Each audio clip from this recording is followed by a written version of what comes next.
Good morning. It's Wednesday again. Wednesday again. This week is going to be a short one for me because I was gone on Monday. So it's like whoosh, whizzing by now, and I'm like kind of dizzy from it all. So maybe that's just something else going on. Who knows? Anyway, I hope everybody's going to have a great Wednesday today. Not much with me, just catching up. I worked all day yesterday, getting caught up on stuff, trying to get Monday's work done too because I was gone. And I did meet with Sandy O'Neill, and she and I went to the Chamber of Commerce and got signed up with the Chamber of Commerce, and we're really anxious to get involved with some of the groups within the Chamber, Chandler Chamber. So anyway, it's pretty exciting. We're excited about the workshops that we are putting together, and they're going to be on things like self-care and balance, fears, phobias, things that block us from moving forward, stress reduction, relaxation, and we're going to be sharing some great takeaway techniques at these workshops, which will be kind of a lunch and learn sort of style. And also, we'll have a shorter version to do for other groups as well. So anyway, we've got some exciting stuff going on, and I'm really blessed to be able to collaborate with her. She's awesome. And she's a great hypnotherapist, and her office is in, I think technically it's Mesa. It's up kind of by Dana Park, over in that direction. Maybe it's Gilbert, I'm not sure. But anyway, it's going to be a great venture, and we're excited about it. And I think what we do really complements one another, and they work very well hand in hand. So anyway, more details to come on that as they unfold here. And other than that, we've just been kind of working. Not much excitement today yet, but it's early, right? Today is day 27 of our 40-day Mind Fast Soul Feast. This is a book written by Michael Bernard Beckwith, and he is the head of the Agape Center for Spiritual Living over in the Los Angeles area. We are all immersed in the atmosphere of our own thinking. This decides what shall take place in our lives. Ernest Holmes.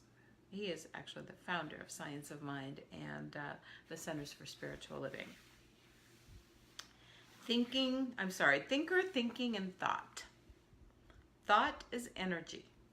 The quality of your thoughts is reflected through your emotions, speech, and behavior. The thoughts that pass through your awareness translate themselves into your experiences. That which you think reality to be is your experience. We've talked a lot about this, right? And about watching your thoughts, because you're creating with those thoughts. Thoughts are energy. In the Bible we read, "Hear this, O people who have eyes, but do not see, who have ears, but do not hear." The metaphysical interpretation of this passage is that until you are fully awakened, you cannot directly perceive reality. Instead, your understanding is processed through the limitations of your concept of reality, which then becomes your experience. Through meditation and prayer, determine to shake off the dust of delusion and free yourself from ignorance. As you commingle the self, little self, small s self, with the self, big S self, your thoughts reveal the thinking of the divine mind that is within you. You move from thinking and analyzing to direct, intuitive perception of the truth. Prayer facilitates your awareness of the self, big self. Meditation expands your consciousness to merge with the self, big self. As the little self recedes and you touch reality, thought becomes requalified, purified, and aligned with the original thinker, being Spirit, God. Today, begin to cultivate a hunger to live life at this level. Affirmation: my whole consciousness is alive with the inspired thoughts of God. I am impregnated with divine ideas. I think directly from spirit and let its intelligence have its way with me.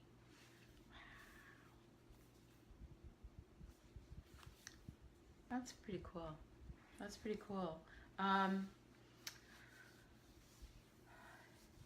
You know, sometimes we try to do it all and think for ourselves. And I'm not saying that's a bad thing. I mean, you know, we have to do some of that. But when we're trying to manifest something different or create our reality, create the lives that we want, you know, sometimes we have to let go of that control a little bit. Good morning, Shelley. And let the Spirit help us. Because when we try to control everything and control the direction that we want things to go and how we want them to unfold and when we want them to unfold, and basically just controlling the whole situation, we become very attached to the outcome. And when the outcome is not how we pictured it, that leads to some real distress for many people. It can lead to depression. It can lead to hopelessness, like, screw it. Why do I even try anymore? You know, nothing I do works out right. Yet, your job is the thought. Your job is the thought to set your intentions on what you want to bring into your reality. But then you have to give up some of that control. You have to release it a little bit and let the universe help you along. Because when we try to control it all ourselves, a lot of times it doesn't work out. A lot of times. Don't be afraid to ask for assistance as well. You know, sometimes we feel like we have to do it all ourselves, when there are people out there that can assist us. And so you have to put on your big girl panties sometimes and reach out for that hand to help pull you up. Let somebody be your mentor. Do brainstorming with other people. So powerful, brainstorming. Let others help you, because I think all of us as human beings, divine beings, we want to help each other, right? How do you feel when somebody reaches out to you and says, I really need your help. Can you show me how to do something because I'm stuck? Isn't it great that somebody looks to you for guidance because they know you know? And thanks for the heart, Shelley. They know you know, and they know that you can be a resource. And we get so stuck in our egos sometimes that we can't ask for help. And, you know, shedding the ego is part of becoming authentic and to getting grounded and centered and in touch with your big S self. Yeah, let that sink in a little bit. You can't be authentic if you are in ego, if you're trying to control everything, if it's my way or the highway, or if you only believe there's one outcome that will work. Let go. Let go. Be authentic. Ask for help. Ask for assistance when you need it. Whether it's from another person, or a group, or God. Ask for help. Ask the angels. I talk to the angels all the time. All the time. And Connor looks at me like I'm kind of strange sometimes, but he's kind of used to it now, so. He should be anyway. So anyway, that's a great chapter about thinking and our thoughts and creating from thought, because thought is energy. And it puts into motion whatever is going on up there. So be careful what you've got going on up there. I guess that's my biggest takeaway here today. because it will be set in motion. And, trust in the process. And sometimes, sometimes we set our intentions and we think it's the right thing. We think we're going the right direction. Put our all into it. And sometimes it turns out not to be for our best and highest good. And things will continuously thwart your progress on it. And if that's happening, that's a real good time to stop and go, okay, what is it that is not right here in my thinking? Hi, Sandy. I was just talking about you. You'll have to go back and watch. But you have to trust that the universe, spirit, God, whatever you'd like to call it, has got your highest and best at heart. And it's hard to separate. Yeah. Well, and we do think that we have to be in control of everything all the time. We get into the syndrome that the world will collapse without us. And, it's just not true. It's part of the story, I believe. It's a false belief about ourselves. We don't have to be in control all the time. We don't have to do everything. We don't have to. There are other people that are there to help and that can help us and can take part of the load from us. And so it's a hard thing to get around. I think especially women have a harder time at this because women are playing, we had this discussion yesterday, Sandy and I did. Yes, allow. Sandy and I had this discussion yesterday with Barb down at the Chandler Chamber. No, it won't fall apart, Shelley. Trust me, I learned this. But we had this discussion yesterday with Barb down at the chamber about women, how we take on so much masculine energy sometimes because we've had to. There are a lot of, and there are men that take on too much feminine energy sometimes as well. But for women, I can only speak for women because that's what I are. And we're in roles of being the main breadwinner or the only breadwinner. Good morning, Mark. Taking care of our families, taking care of children. It's a 24-hour job, that one alone, plus another job out of the home, taking care of the home, paying the bills, taking our kids to sports events and God knows what else. People are so freaking busy today.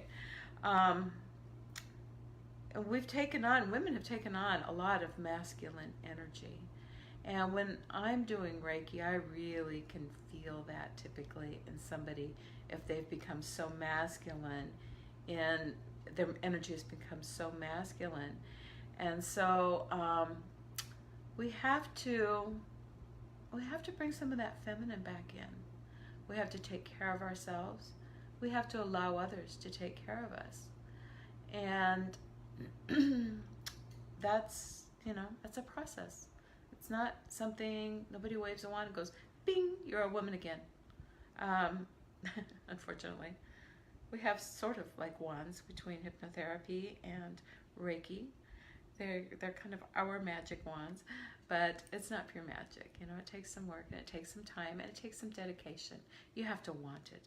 You really have to want it. You have to want to create a change.